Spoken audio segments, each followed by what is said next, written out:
So today we're going to be looking at these little vibration sensors, or shake switches as they're sometimes called. I don't know what the official name is for them, but you can certainly find them online using those terms. I've popped them on the little PCB holder here so that you can see the leads a little better. So you can see that there's a thicker lead and a thinner lead. If you remember, I drew a picture of that. Oh, should we just draw it again? Yeah, we'll draw it again. They look like this. So we've got this thick lead that runs outside of this little case, sort of like about the size of a capacitor or something like that. And then on the other side, we've got this wispy thin bit of wire that comes up and it curls around this longer conductor, but without touching. So when there's a bit of a shake, vibration, that spring bounces back and forth, touching this main conductor here. Now, the conductor in the middle, I think, is thicker, so that it provides some sort of physical support, physical strength, but also because that one doesn't need to move, and so this one's thin so that it can bounce around. So let's get it soldered onto a little bit of perf board. I might have Vera board or something, and we'll see if we can make it action, and then we're going to put it on the scope and see if it's got a lot of bounce, because that's what I'm interested in.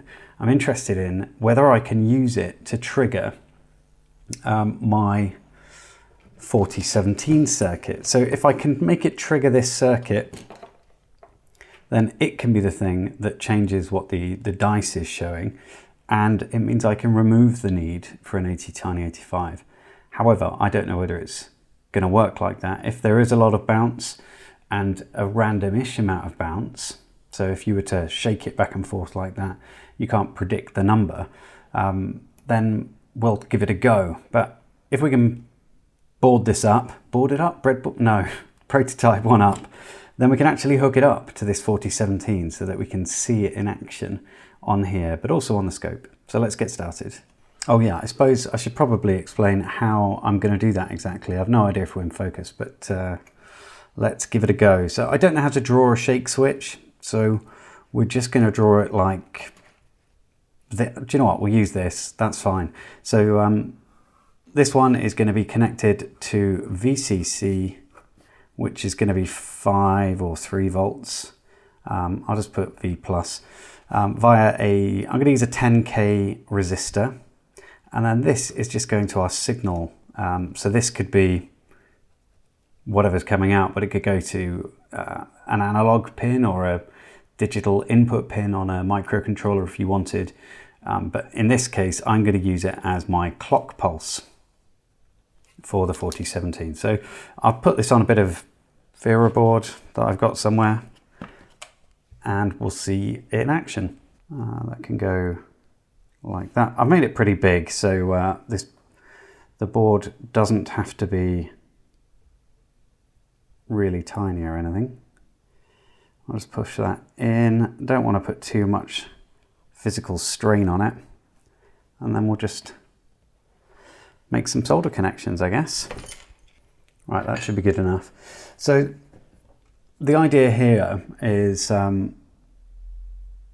just to sort of, again, a bit further firm up my ideas around what I'd like to do with this badge. So usually I do most of this stuff off camera, so I wouldn't normally show all of this, but I thought it'd be fun just to have a look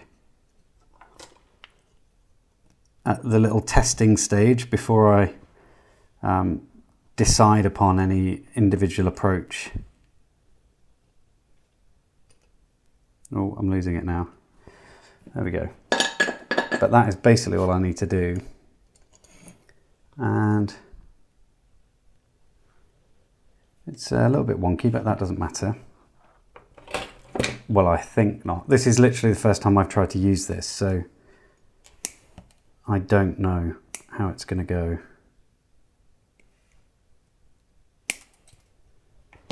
Now I need a couple of wires. I've pre-stripped some. So hopefully that's in focus. I'm not entirely sure. So here's our signal line for the 4017, which is now going completely nuts. So we don't need this circuit over here anymore. So let's just get rid of that. So what we need to do is pop our shake circuit in. So we need 5 volts and a signal, but there's no pull down here, which there really should be. So let me just borrow a resistor from over here.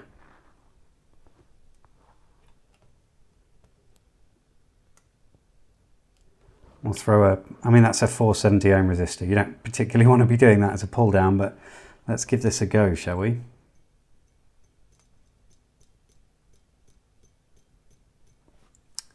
Well, that is not working. Okay, so I made a bit of an error there, and I used a very low value resistor for the pull down. So I've used a 300k now instead, and that works just fine. So we've got it sort of working now.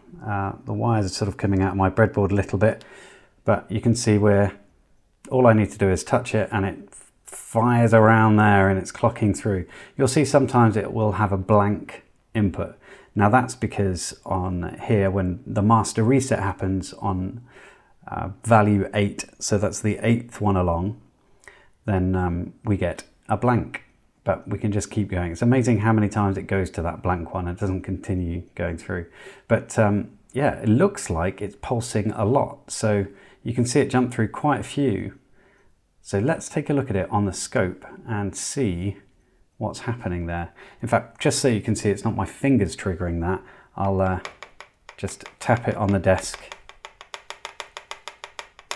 So that might work quite well if we just go with the CD 4017 route.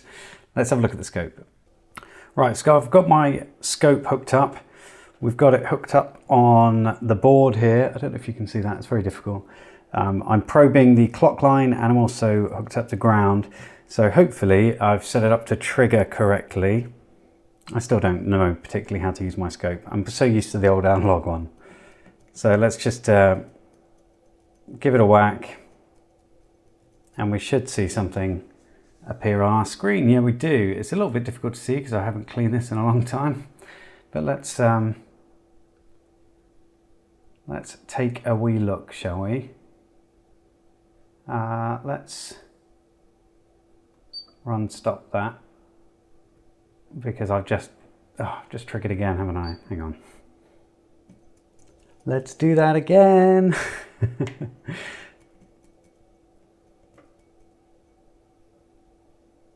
Let's do it for 500 milliseconds instead.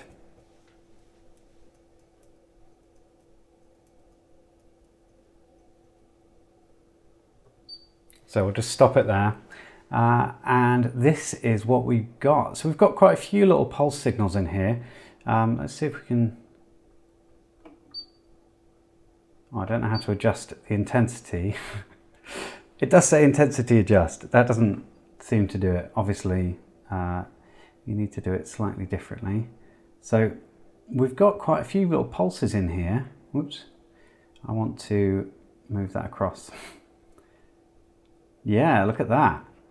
So this is when I'm sort of tapping it. They're quite clean, aren't they, actually? So you've got a fairly steep rise and a little bit of a drop off, but that would be partly because of the resistor there. So we've got, what's the time base here? What's that? 200 microseconds per division. So we're getting some pretty fast pulses there. So that's 1 millisecond per division. Yeah, we're getting quite a few. I don't know how to count these. There's probably something on... There's a lot. There's an awful lot. I don't know if there's something on measure.